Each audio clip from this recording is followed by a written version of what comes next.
Welcome to the Military Justice Today podcast with your host, Robert Capovilla and Mickey Williams, covering the full range of military law topics from all branches of the armed forces. Today's episode is made possible in part by the law firm of Capovilla and Williams. And now, let's welcome the hosts of the show, Rob and Mickey.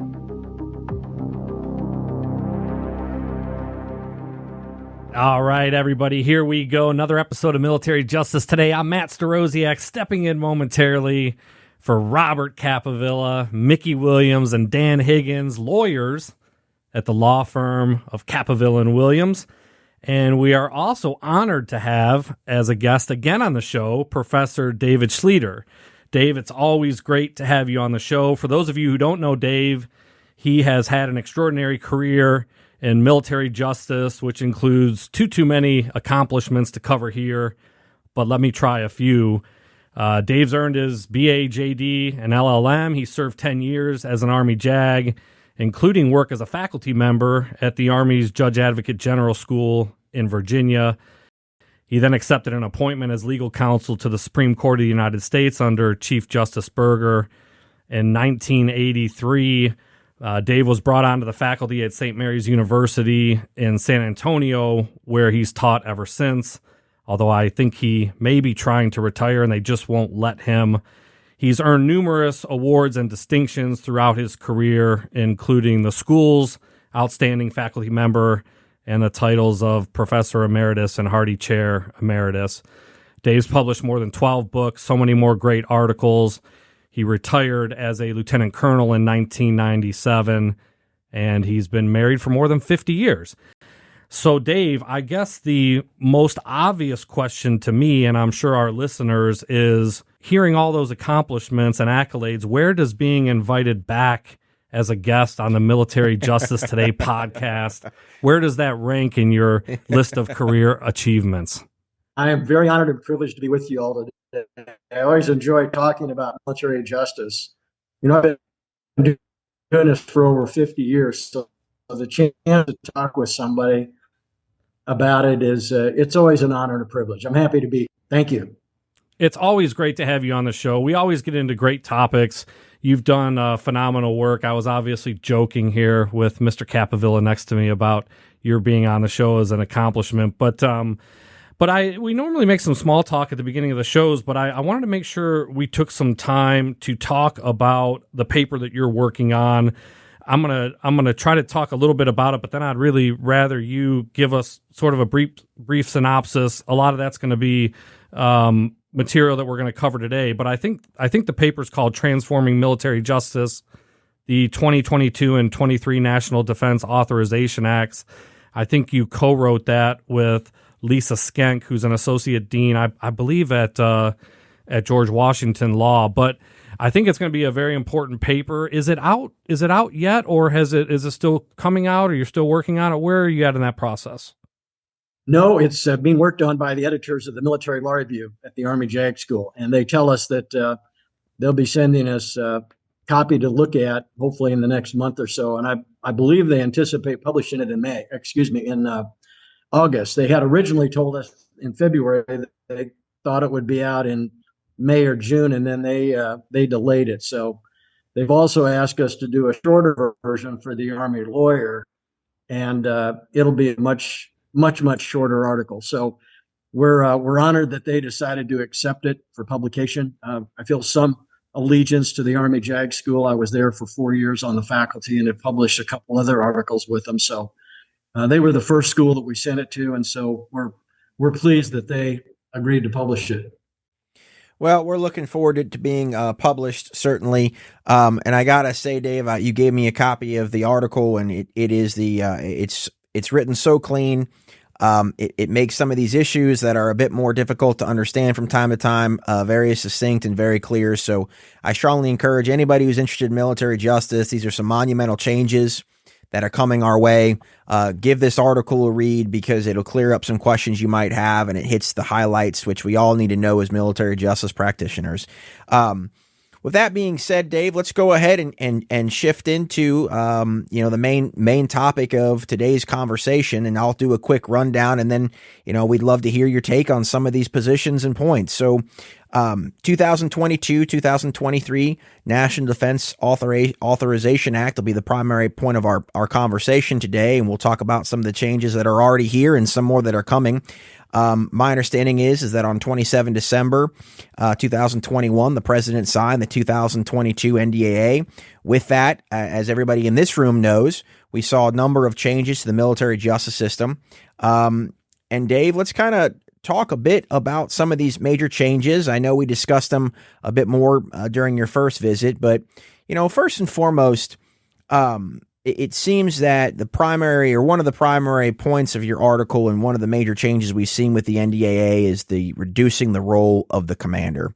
So Dave, talk to us historically, what has the role of the commander been in the court-martial process? And then let's talk a little bit about how the 2022 NDAA has changed that. Sure, I'd be happy to.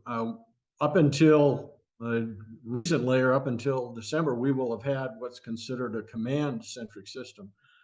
Just about every military justice system version in at least the United States, and even going back to the British Articles of War, the commander played a significant role. And it's probably a misnomer to simply say the commander, because in our current system, multiple commanders, are involved. So typically, for example, in the Army, the company commander prefers court-martial charges, swears to the basis to go forward with a court-martial. Those charges are forwarded up through the battalion and brigade commanders. Lawyers, armed forces lawyers, are involved at every stage of the processing of the charges.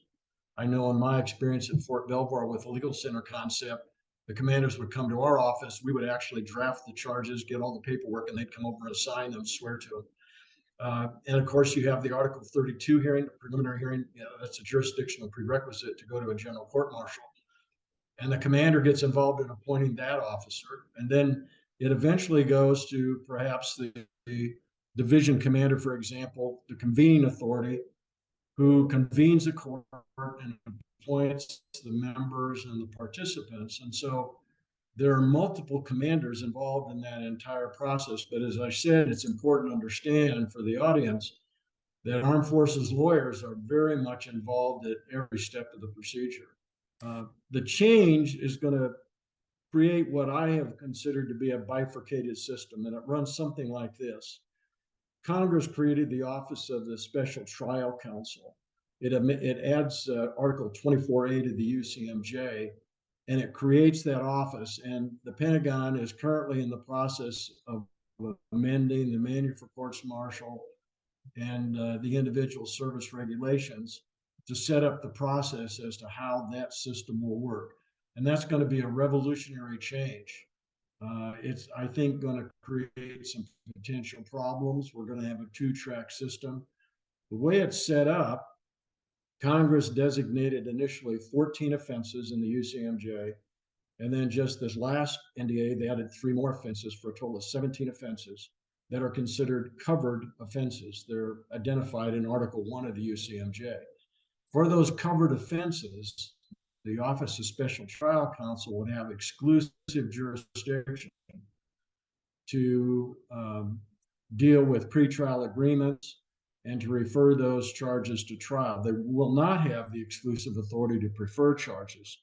And that's one of the potential areas of confusion. So, Dave, what I understand these changes that are being made. I understand your point about a bifurcated system. I agree. I want to talk just briefly about what led us here. What was kind of the social impetus? Why politically or socially did our lawmakers feel that a change was necessary here? I believe you could go back to the controversies about sexual assault in the military. It goes back probably 11, 12, 13 years. It started with Tailhook in 1991. We had the Kelly Flynn case, the Air Force pilot who was accused of adultery. There were early cases. There was a case out of Aviano, Italy. where Congress became concerned that a convening authority could set aside a guilty finding of a court-martial. So there's been a gradual reduction of the role of the commander, primarily in the area of the role of the convening authority. But there's been one person in Congress who has taken the lead on this, and that's Senator Kirsten Gillibrand. She really felt very strongly that the military had problems. She took testimony from sexual assault victims. They got a lot of national media, and for years she pushed for reforms to the military justice system, but could never get the requisite votes. And then the Vanessa Guillen case out of Fort Hood brought attention back to the issue of sexual harassment and the fact that the military didn't seem to be taking care of its own. And that started to switch the votes of a lot of, especially Republican senators in Congress that believed that something needed to be done. And frankly, having talked with people in the Pentagon and on the Hill was concerned that the Pentagon was not taking this seriously enough. They were tired of the excuses. They were tired of promises that will take care of it. And for a number of years, reformers, as I call them, people who write law review articles, such as myself, had pushed for changes to the UCMJ that would reduce dramatically the role of not only the convening authority, but the commanders up and down the chain of command, and to some have even suggested modeling our system after those of our allies in Germany, Britain, Canada, Israel. And so they got the attention of Senator Gillibrand. She was able to finally get the votes, and that's how we got our changes. My favorite professor in law school was a guy named Professor Veltri. He later on became a dean. And I remember when he would have me stand up in the old Socratic method, he would say, "Mr. Capavilla, it's one thing to understand the written law, but I want to know the reason behind the law, sir. What is the reason behind the law?" And it kind of got me thinking with your response.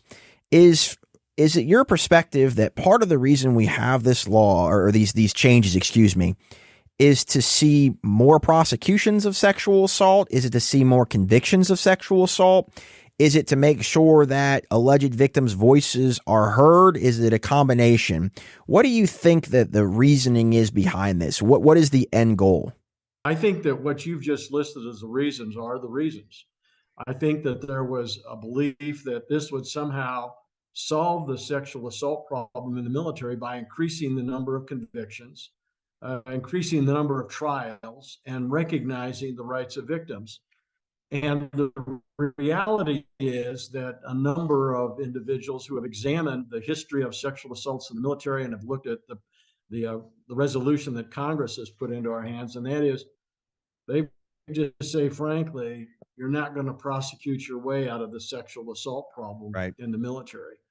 And I think actually it may have the reverse effect. I think that once lawyers only are involved in reviewing these cases, going over the witness statements, trying to decide whether there's sufficient evidence to go forward, you may actually have a slight reduction in the number of cases going to trial. I agree with that point specifically, because to me, the way it's always been is there was kind of an unwritten conversation or an unspoken conversation between the command and the JAG that, hey, there's probably enough evidence to move forward here, but we also need to make sure you're protected. I think when the attorneys take on the role and they start losing some cases off the bat after they themselves serve as kind of the referral authority, I think we are going to see a reduction in the number of prosecutions. And the odd thing to me has always been, and I've always kind of wanted to shout from a mountaintop, doesn't the world understand that military prosecutors in command are far more aggressive with sexual assault cases than the civilians are? We have, my firm right now, our docket is filled with cases where the locals looked at it, reviewed it for a week and said, no way, we're not going forward with this. And the military takes up the banner and takes it to a general court martial. So I kind of agree with you. I wonder if these changes are going to have the designated impact that we all think it's going to have, but that's probably a topic for another day to some extent. I want to turn our attention back to the Office of the Special Trial Counsel here. So we know that they've been given essentially referral power, jurisdiction over offenses that include rape, sexual assault, murder, domestic violence, and so on. Does this mean, Dave, that the Office of the Special Trial Counsel also has the power to, say, enter into plea deals or dismiss charges? How is that going to work under these changes? That's exactly right. The statute gives the Office of the Special Trial Counsel exclusive authority to enter in a plea bargaining with an accused. And it does give that same office the ability to defer charges and send them back to the commander for alternate disposition, and also to dismiss charges.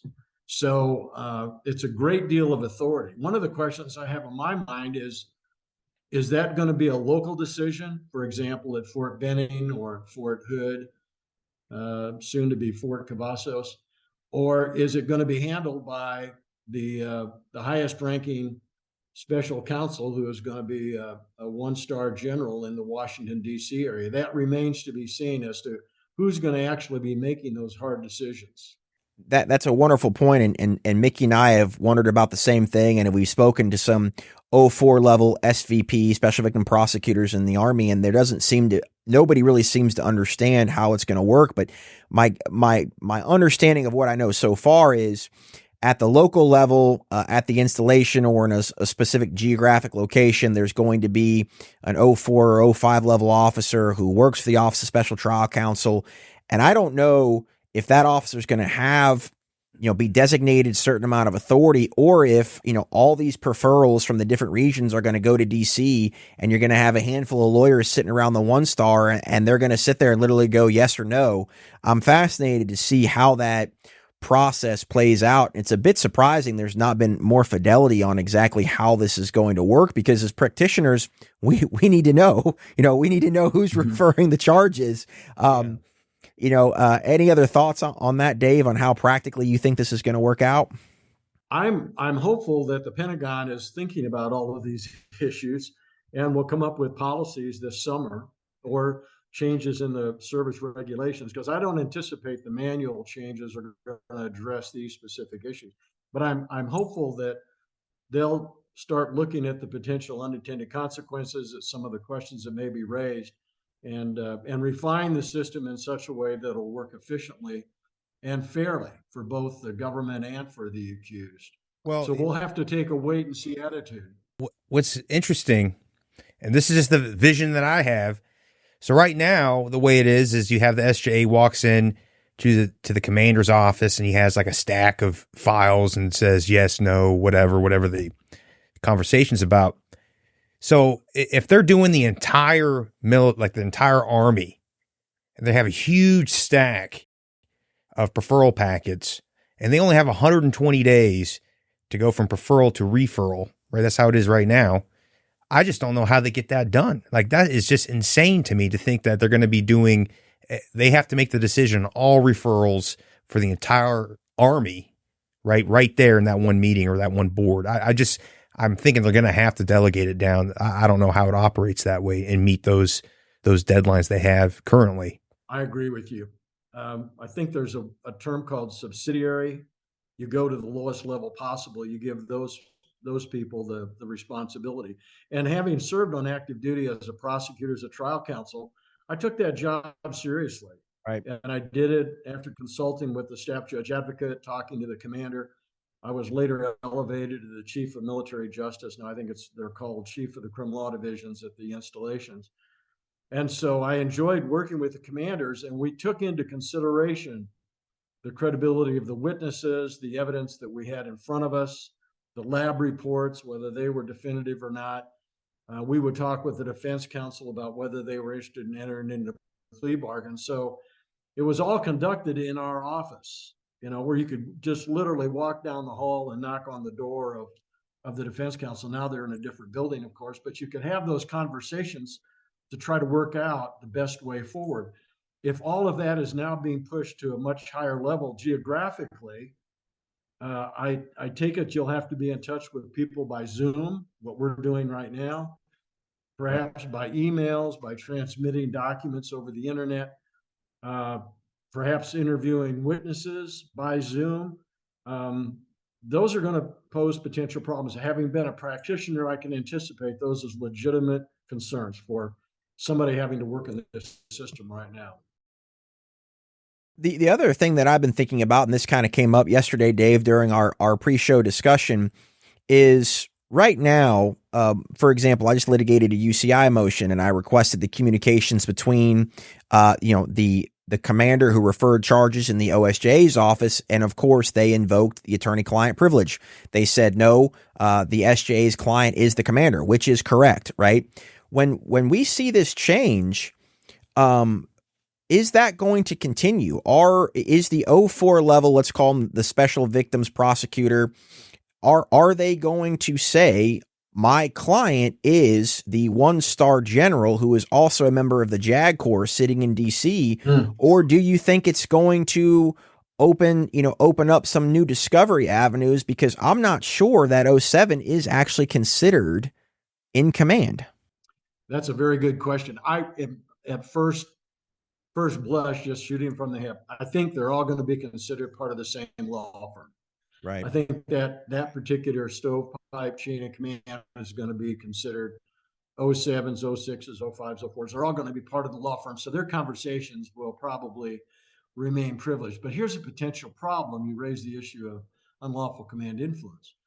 What if someone in the Pentagon who's outside that chain calls the 1-star and says, hey, listen, I'm getting phone calls from Senator so-and-so who's really concerned about what's going on at Fort Benning, and we really think we need a more aggressive posture on referring these cases. Yes. Well, that's potentially unlawful command influence, and that would not be privileged because the 1-star is not representing another general or another colonel in the Pentagon who's getting phone calls from the Hill. Right. And I see that as a potential problem. I do see that as a potential problem. I do too, especially in light of some of the recent jurisprudence we've seen, where, the courts are highlighting judge advocate behaviors for now UCI issues. We had the US v. Very case from a few years ago, and I recently saw some litigation or some briefs filed regarding a special victims counsel and the role the special victims counsel took in picking a jury. And there's been some briefs filed about whether or not that's UCI. So I do think that UCI is going to remain an area of the law that needs to be explored. It's going to remain an area of the law that defense counsel need to be weary of. And quite frankly, it's going to remain an area of the law that the government needs to make sure they're getting done correctly as we kind of shift or change in this new system. But Dave, I'm interested in this idea of, okay, we have designated crimes now that are being given, essentially jurisdiction's been turned over to the Office of the Special Trial Counsel. What if we have let's say we have a sexual assault case, Dave, and the Office of Special Trial Counsel says, you know what, we don't think that there's enough evidence to try this case. Does that allegation go back to the command, and does the command maintain their current authority to move for separation, to move for a general officer memorandum of reprimand, to serve a letter of reprimand, or to otherwise go forward with NJP proceedings? How is that dynamic going to work with these changes? The statute provides that the Special Trial Counsel can defer acting on offenses and refer it back or send it back to the command for disposition. Now, the commander does not have the authority to take those offenses to a special or general court-martial. It simply says they can take action consistent with good order and discipline, which would include administrative actions. The problem with non-judicial punishment is if a commander decides to give a service member a Article 15 or non-judicial punishment or captain's mast, they can refuse it unless they're attached to a vessel, which then puts the Office of Special Trial Counsel in a bind. And so I suspect they will not be offering Article 15s or captain's mast to service members. But I do anticipate that they would start administrative proceedings to get them out of the military. That's a good point, because heck, if we get a guy that comes to us says, hey, this new the JAGs, legal said they weren't going forward with it, now my command wants to give me NJP, our advice might be, hey, call their bluff and demand trial by court martial and send it right back to the senior trial counsel's office. Well, real quick about that, Rob. So y'all were talking about how there's going to be potentially fewer prosecutions. That I mean, there's probably going to be more boards then, I imagine, if they don't take it forward. I think what we're going to see is an increase in prosecutions as this special trial counsel office gets set up. I think they're going to want to send a message that they're being aggressive. And then I think what's going to happen is they're going to take some losses. And then I think they're going to regroup and figure out it's probably better to go forward with less trials, a few more boards, but the kind of trials that we have confidence that we can win. Because right now, let's be honest, there's a lot of cases going to general court martial. We all have them on our dockets right now, where when we look at it as prior prosecutors, I would have looked at it personally and said, I'm not taking this forward. Those cases are going forward now more than ever before. And I think that it's going to become more important to the JAG Corps to get convictions than it is to go forward with a high number of trials. And then hopefully my thought process will be, they'll sell the alleged victims on a board of inquiry or a separation board to keep them satisfied. And look, let's be honest, those separation boards are very difficult to win. The burden of proof is 51%. And I imagine the JAG Corps would hope that the AV would be happy with, hey, they got kicked out, they got an OTH, is how I sort of think things are going to go. But Dave, before we move on to some of the changes that are going to be happening with sentencing, I want to talk just briefly about the 2023 NDAA. In general terms, it talks about certain residual powers that currently belong to the command will be transferred to the office of the Special Trial Counsel. When they talk about those residual powers, what exactly are they talking about there, Dave? Well, I think that would include pretrial confinement, requests for witnesses, travel for witnesses, grants of immunity, any of the other decisions that a convening authority or commander would be making currently. And I should indicate the reason that we say it's going to be a potentially bifurcated system is that we don't know yet who's going to be making decisions concerning pretrial confinement. Currently, the commander does after consulting with the JAG. Right. But if it's a covered offense, does that now fall on the shoulders of the Special Trial Counsel? And I think Congress saw that potential issue and simply said, Pentagon, you figure out these residual powers. Well, if you think about those residual powers, I think that's what they're referring to. I think they're referring to grants of immunity. I think they're referring to pretrial confinement decisions, ordering witnesses to travel to the site of the court martial. Those are all decisions currently made by the command in consultation with the JAGs. And I think that's going to create a potential problem. Now, under this residual powers language, commanders' decisions, depending on what the Pentagon decides to transfer over, could be sent to a military judge or to the Special Trial Counsel. So they could say, Special Trial Counsel, if it's a covered offense, you're responsible for decisions concerning pretrial confinement, which would mean they'd probably have to completely redraft the complicated pretrial confinement rules now concerning, magistrate review, et cetera. So I think right now the bifurcation or the two-track system comes into play. If it's not a covered offense, then the current system of the commander exercising those so-called residual powers would remain with the commander. I really hope it's a covered offense, then it's going to be transferred to the trial counsel or to the military judge. I really hope, even for the covered offenses, that the power for pretrial confinement remains with the command, because the heart of RCM 305 that deals with pretrial confinement, the reason we have it, I think at its base core level, is good order and discipline. And those commands know the soldier, they're there with the soldier, they understand what's going on with the soldier. I would hate to see that taken from the command and given to the Office of Special Trial Counsel, who are viewing things from certainly a more legal perspective and not necessarily from that good order and discipline perspective, which is, that is essential for our military to function properly. I hope the pretrial confinement stuff doesn't lie with the attorneys, because I think we're going to see a lot more folks throwing in PTC unjustly. Because let's face it, the second the soldier is placed in PTC, that gives the prosecutor certain leverage, because what does that client want to do? He wants to get out of PTC pretty much no matter what. And it gives them some leverage that they otherwise wouldn't have, I think, if it stays with the command. But anyway, Dave, I know Mickey and Good. I have been following these changes with sentencing closely. These are some changes that cause me some concern, but talk to the folks that listen to the show. What changes are we seeing now with the 2022 NDAA as it relates to sentencing? The changes are going to be dramatic. As you know, since we've had the UCMJ in 1950, generally sentencing was done by the court-martial panel, the court-martial members, or the military judge if it was requested military judge alone trial. And that all changed. With the 2016 Act, it gave the accused the option of being sentenced either by the military judge or by the court-martial members. For decades, there have been proposals to adopt the federal system. And point number one, turn over sentencing entirely to the military judges. Take the panel, the court-martial members out of the system entirely, except for capital cases where it still is possible to have member sentencing. And then secondly, to adopt a version of the federal sentencing guidelines. And now we're going to have what's called sentencing parameters. So I do have a couple concerns about turning sentencing over only to military judges and not even giving the accused the option. Well, Dave, you've been in the courtroom. Go ahead. No. I'm sorry, Dave. Go ahead.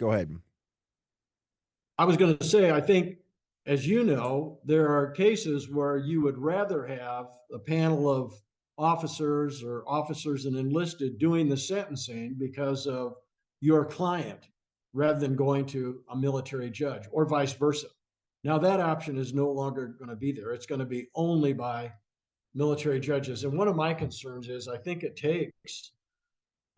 reduces the role of command discipline and good order, because there's something to be said for the members being involved in that intimate decision of deciding what sentence an accused should receive once they've convicted them. And that's going to be gone, at least on the military judge side. What I don't understand, Dave, is why this change now? They just changed it in 2016 to at least acknowledge certain rights of the accused, and now they're changing it. Why do you think we're seeing this change? I think because the reformers were able to convince the people on the Hill that even if the Pentagon was opposed to it, and I don't know from inside stories whether the Pentagon eventually agreed with military judge alone sentencing, but there's been a drive, again, this reform movement, if you will, is not recent. I mean, there have been articles going back decades that talked about military judge alone sentencing and adopting the federal criminal procedure rules to just make the military justice system more civilianized. And a number of writers have called it the civilianization of military justice. So I don't have personal knowledge about why that idea was finally accepted, but it was. And I think there was concern that, if you can understand on the Hill, there was concern the military was not doing its job. There were a number of retired JAGs who were very frustrated with what was going on, and they got the ear of Congress. And I think they finally convinced Congress that the right way to fix all of this is to civilianize the military justice system. I think that's what happened. Yeah, I agree with that. I think it's just a distrust of the military members. I think they blame them for the sexual assault problem, and they want to take it out of their hands because they probably think a lot of the people on the panel may be perpetrators or potential perpetrators or light on it. But my question for you, Dave, about that, does that get us closer? And this is something I've been thinking about a long time, to unanimous verdicts. I mean, what argument could they possibly have now to say that we are not just like the federal system? If we're doing everything that the feds do, we're trying to do everything that the feds do, what is the argument now against unanimous verdicts? Well, I think the argument is, well, even with all these changes, we're still unique. The military system is still unique. It's still important to have non-unanimous verdicts because we need to operate efficiently in war zones. If we go with the unanimous verdict, we're going to end up with more acquittals, which I think would happen. We're going to end up with potential hung juries or mistrials, and then have to decide whether to try again. And One of the arguments I've made for military justice when I've talked with civilian audiences is that it's not only fair, it's not only just, but it's extremely efficient. And the accused doesn't sit in jail for 3 or 4 years waiting to come to trial. That is Things right. move very quickly. Yep. And it's important for the command, for the service members in the command to see, one, the commander was in charge, okay? Daddy and mommy are at home, open are at home, Auntie is at home, and we're not going to get a chance to mess around. And if they do take action, it's going to be swift and it's going to be fair. And let's get on with the mission. And I think the problem with civilianization is it looks good to the outsider. And I think some people on the inside will say, well, it's a fairer system. I don't know that it's fair. The key is, are you convicting people who are truly guilty? Have they received adequate due process? Are they receiving a fair trial? Are they receiving a fair sentence? Have they had the opportunity to be heard? And so it doesn't have to be a civilian system that meets those basic requirements. What's scary for me here is with regard to these sentencing parameters, there are provisions that will allow the judge to deviate from those sentencing guidelines if the facts warrant such a departure. My issue is this. One of the ways that the military justice system is unique is the people who are actually being prosecuted and some of those people being convicted. I've represented, Mickey's represented, Dan's represented people who have done extraordinary things for this country, gone overseas, fought our nation's enemies, came home mentally scarred, some physically scarred. And yet sentencing was always a place where if you had a soldier who did a bad thing, who broke the law and he's being punished, the rules allowed us to go in front of the military judge and really litigate. Yes, he's made a mistake, but we cannot forget these things that he's done to serve our country, which there is no civilian equivalent besides firefighters and police officers. And yet these new sentencing guidelines presumably will take away that unique aspect, because we all know there are some judges who will deviate from the prescribed sentence, but the overwhelming majority of them are not going to do it. And the unique aspects of what our clients have accomplished and what they've done, I think, are going to be essentially driven out of the system, or at least severely curtailed with these new rules. Dave, am I way off on that? Do you see that as well? Because to me, it's just incredibly difficult to swallow this particular pill. I can see your point, and I tend to think that the people who are working on these issues in the Pentagon will recognize that one of the great values of the current sentencing is the ability to introduce evidence in extenuation and mitigation. Now, as I understand it from the way the language is written currently, that under the sentencing parameters, it will give the judge the option of reducing the level of the offense or the punishment based on such things as showing remorse for the crime. Well, if a judge can reduce the sentence for showing remorse, I think it would make perfect sense to add to that list someone who's received an award for valor on the field of combat, someone who has 18 and a half years of distinguished service, and this is one mistake. I would like to think that judges would be able to depart from that. Now, the question is going to be, even if the parameters and the sentencing criteria provide for those departures, right, will a judge feel strongly enough about the issue to actually depart?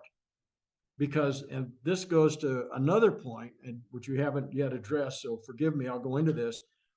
I think you're going to see a lot of appeals on sentencing where there's an argument over the arithmetic that was conducted by the military judge. right. We know that from experience in the sentencing guidelines in federal court. There are always challenges to where the judge drew the line. And sentencing guidelines have a vertical axis and a horizontal axis, and you look at the chart and you try to figure out where this case fits. Then you can depart up or down, but then you have to be clear in your sentencing. You need to put in writing if you're making a departure. And I think judges are going to be very, very careful about any departures up or down, for fear that if they go too far up and give too hard of a sentence, the accused will raise it on appeal. And if they go too far down, the government, which has a right to appeal a sentence, will raise that issue. So I do see a continuing problem, even though this area of the law has been civilianized. I think we're bringing with it the problems that the federal sentencing guidelines have induced in the civilian system. And I think it's going to be increased by the idea that federal judges typically stay on the bench for a very long time. They have a long time to figure that out. Military judges, by and large, the average judge is on the bench for how long, Mickey? Maybe 3 to 5 years before they go on to the next assignment. Yeah, they're 2 or 3 years. Yeah. That's how long they're there. And then they have to go get another job. And then they can come back to the bench, right? And depending on what their outdate is, if they're hitting up on their, what do they call when you're going to forced to be retired? I mean, I think they can stay on as a senior judge for a long time. Sure. Yeah. And I've known judges who've done 6 or 8 years. They do a very good job as military judges. They have no real desire to take over as a staff judge advocate or work in the Pentagon, and they just really love judging. So I would hope that those individuals would continue to remain on the bench. There is one additional point. I don't know if you were going to raise it.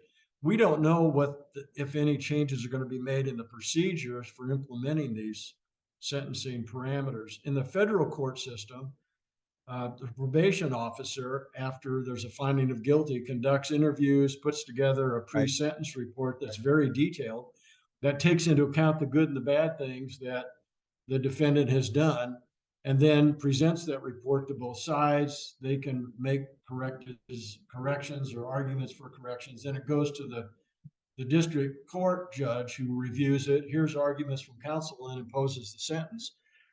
We don't have a pre-sentence report in the military, and I take it that the procedures are not going to be changed such that an accused can be convicted at 1000 hours on a Friday morning, and the judge says, all right, we'll take a break for lunch, and at 1300 we're going to do sentencing. That's right. And both sides are going to have to come up with their arguments, and the judge is going to have to get out that table. Now, it's possible, and I would recommend it to trial judges, if I were talking to them, I say, take the weekend. Once you've heard the arguments, once you've looked at the evidence, tell them to reconvene at 0900 on Monday morning when you announce your sentence, after you've gone through the chart, the diagram, and you've written out your reasons. And then I would recommend to them, I know you all don't want to hear this, that you give your potential findings or sentence to both sides and ask them for comments. Right. And get their input. Misery loves company, right? So the judge is concerned about getting reversed on appeal for a sentence. Misery loves defense counsel wants the lowest sentence they can get. Prosecution wants the highest sentence they can get. And whenever I've talked with judges on a really tough evidence issue, I say, don't be afraid to sit down with the lawyers and hear their arguments. Maybe they can help you figure out the best way to go forward. Don't be afraid to sit down with the lawyers and hear their arguments. Maybe they can help you figure out the best way to go forward. I personally think that too much weight is being placed on the shoulders of, for the Army, the Trial Defense Services, TDS. When you have to litigate the merits of a case as a defense lawyer, if you're doing it right, it is an exhausting process. And in the military system, as you know, Dave, as everybody at this table knows, you go through this 4 or 5 day trial. You're worn out. You've been prepping nonstop. Your heart's on your sleeve with your client. There's a conviction. You're wore out by the time that happens typically. And then the military system, it's okay. Just like Dave said, see you guys in an hour. Defense, be ready to put on your case in extenuation mitigation. Whereas the government, and I think this is a fact, they put up the alleged victim has a right to make a statement. They might put on some aggravation or whatever, but by and large, the pressure remains on the defense counsel because we're the ones that can be found ineffective even at the sentencing phase. I wish there was more of a bifurcation. I don't know how that would work. I've often said I wish the Army would have a group of trial defense attorneys in DC or somewhere who did nothing but sentencing cases, and they had the 2 or 3 months after the conviction to get ready, because it is just too much of a burden on these defense counsel to do them back to back. It is one of the things I dislike the most about the system, primarily because I don't think it's fair for the accused. I think by the time we get there, the defense attorneys are pretty wore out. And a lot of the times these clients have really solid cases in extenuation and mitigation. Yeah, I think one thing they could do with the pre-sentencing report, because they normally in the feds they have like 30 days to get that done. Right. They could have a separate office who conducts that before the trial even begins, and has that report ready to go for the judge. I wish we did something like that where we don't have to, it's not on the defense counsel and the defense counsel's paralegal to put together the I Love Me book and the Good Soldier book. That would all be captured in the report itself. It would be presented to the judge. Like in federal court, there'd be argument about whether things are admissible in there or not. Fine.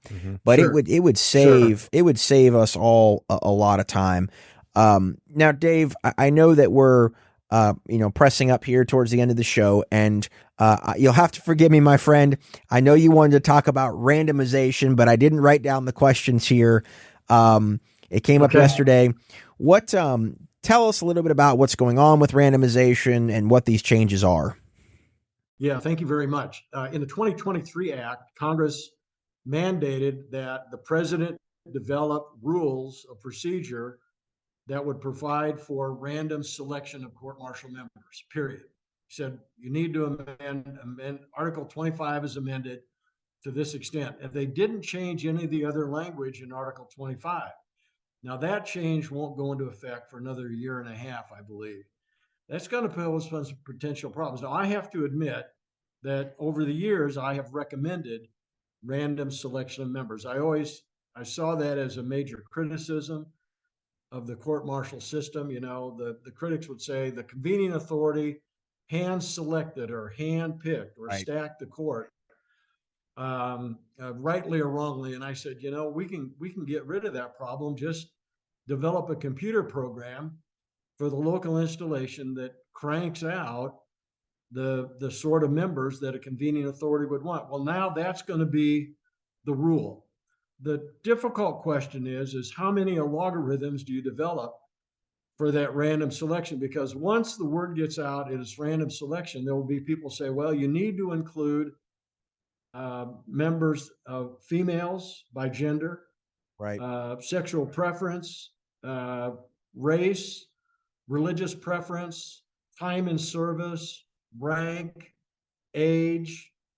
And I've seen there's been some discussion in the Pentagon already about, well, how far do you go and what you include? Now, in the federal system and the civilian system, if I'm not mistaken, you're selected based on whether or not you are either a voter in the county or you have a driver's license. They have some method. And so when you go down to the jury pool, and I've been down there, you have a large group of individuals, maybe 100, right, for a major case, and of all creeds and colors, backgrounds, jobs, education level. That probably would be the fairest. You just say, we're going to pick both officers and enlisted. And then depending on whether the accused requests enlisted members, you further reduce that. So I've always thought that the current system is adequate. That is, you have a pool that's picked by the convening authority. Let's say you've got 12 or 15 people who show up in the courtroom. And then you actually have a random selection using a computer program to rank the members. And so it's not total randomization, but this is going to be a major change. And fortunately, the military's got some time to figure it out. Yeah, I think with the addition of the variables, you actually make it less random. If you have all those, if you're saying you got to have X, Y, and Z variables in order to pick the juror, good point. I would think that would make it much less random than just, like you said, whoever's on the installation, they got a DOD ID, here you go. Here's your pool. I was going to say, I think that's great. I think you may very well end up with unintended stacked members. If you say you're going to have 2 or 3 females on the court because the accused is a female, for example. And I think the fairest way, probably the one easiest to justify, is you don't include all those variables. Yeah. You maybe base it on age, so you don't want an 18 or 19-year-old. I think there are going to be potential problems. But that way, an accused, if I were on the government side, I'd say, look, I know you've challenged it because your client was of a minority race, Asian American, for example. There were no Asian Americans on the panel, but that was purely a computer decision. That was not any intentional discrimination by a person that you wouldn't be included. We'll see how it works out. So I've long taken the position that the voir dire process in the military justice system needs to be more extensive.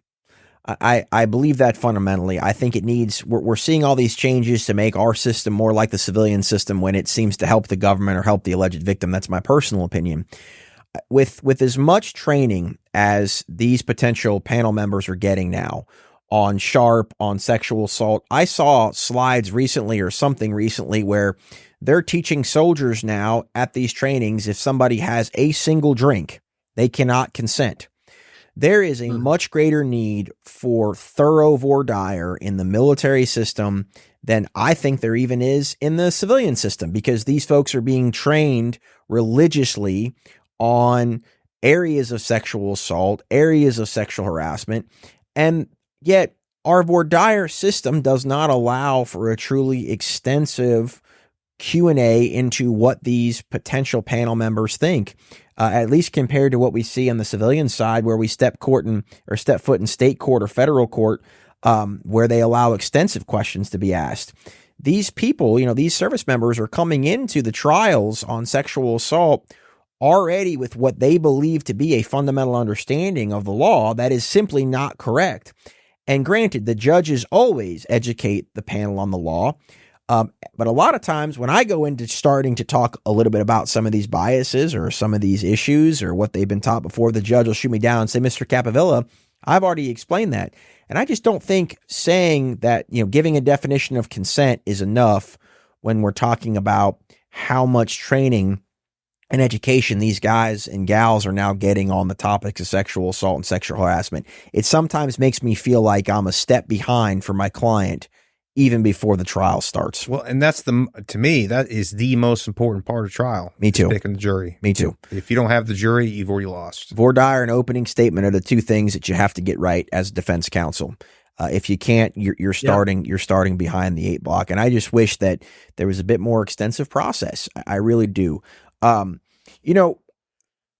share just a few things. What I'm scared about here, Dave, is a lot of these changes seem to be with the point or purpose of getting more convictions. They're training the trial counsel better. They've created the Office of the Special Trial Counsel, which we talked about earlier. And then I go to these TDS shops like Mickey and Dan do, and I see attorneys who are overworked, who don't have a lot of resources. Thank goodness in all of their bookshelves are Dave's books, which are a great point and a great way to learn the law. But, Dave, are you at all concerned about the military defense bar? Are you at all concerned about the accused's rights as you kind of see all these changes? Yes, I really am. I think there's always a delicate balance between where you spend your resources and whose rights you have in focus.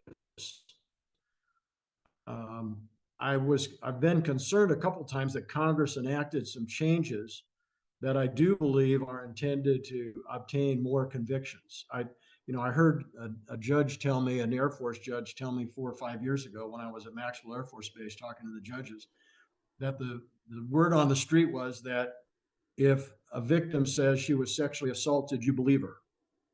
And I was always bothered by that, because that leads to the conclusion that, well, the accused is presumed guilty. If she said he did it, then he must have done it.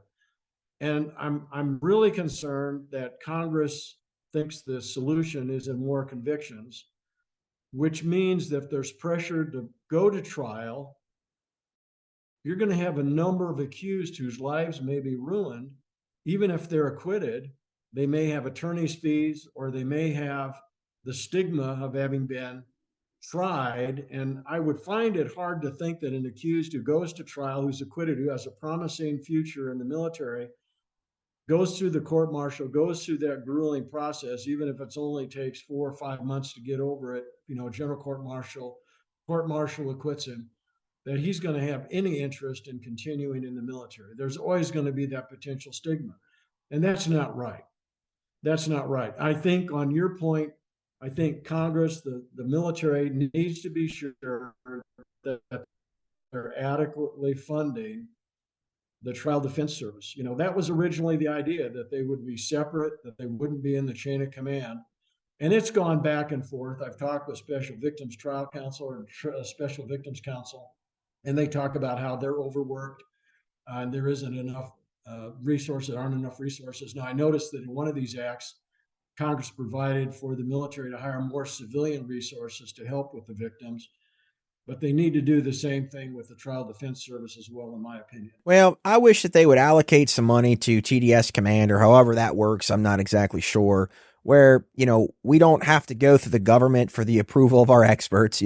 We don't have to go through the government for the approval of our witnesses. It's like, Dave, in today's day and age, when Mickey or Dan and I draft expert requests or draft witness requests, we have to put our entire case, everything we think, everything we found out, we have to show the government months before the trial, and then they still deny you. I mean, we have the government routinely deny us the detectives who investigated the case. It's like we step in the courtroom and they already know everything we're going to say, because the only way we can get what we want is to show them everything we have beforehand, explain to them in detail why we need witnesses, why we need experts. I hope that there comes a day where the defense bar is given an allocation of money where we can subpoena our own witnesses and we can get our own experts. There's got to be checks and balances. I understand that. There can't be an abuse of the system. But I certainly hope that some things get a little easier for us moving forward, because I got to admit, this new system, I shouldn't say new system. Some of these changes to the system are making me very concerned about the clients that in my heart I fundamentally believe are innocent. But that's a topic for another day. And Dave, I always say this every time we chat. I'm going to say it here. I owe you personally a debt of gratitude. I learned military law in a little cabin in Columbus, Georgia. I wasn't married at the time. I was single, and I'd wake up at 5:30 in the morning and I'd read your book and I would outline it. And I can't tell you how humbled we all are to have you on this show. You do incredible, incredible work. I thank you from the bottom of my heart for what you've done for military justice. And I just want you to know how much we appreciate your time. Well, thank you for your very kind words. It keeps me going.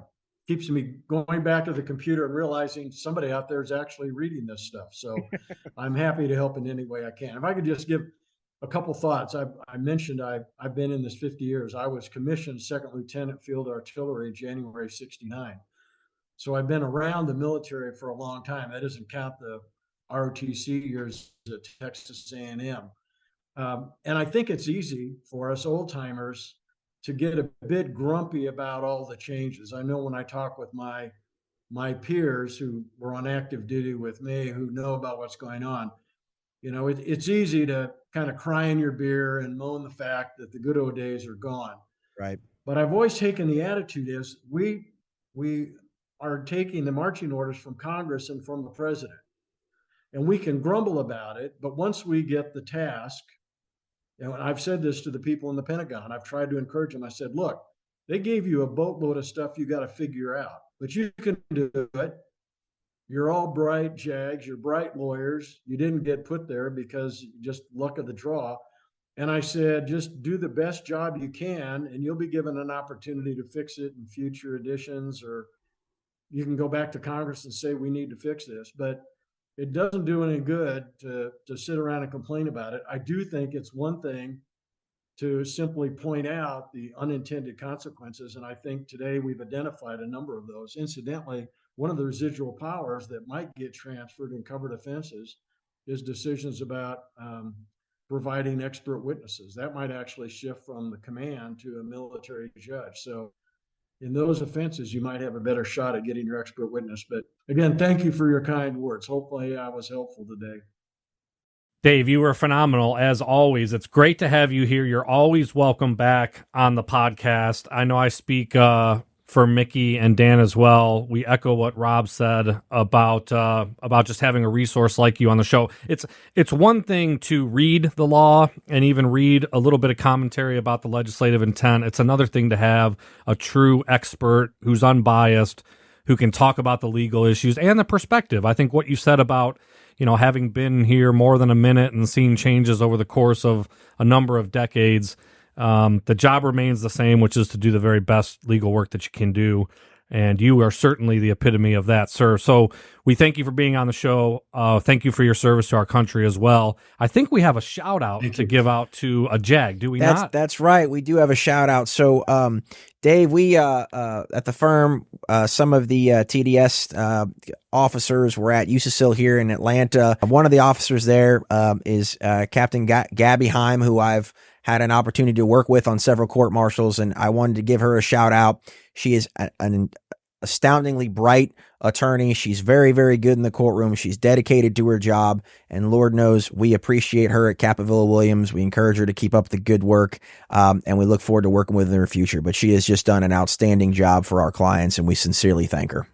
A great episode today, gentlemen. Thank you so much. Thanks to our listeners for tuning in. I'm certain they're going to get a lot of the material we covered today. Until next time, Matt Strosiak signing off. For the rest of the guys, for Military Justice Today, take care, be safe.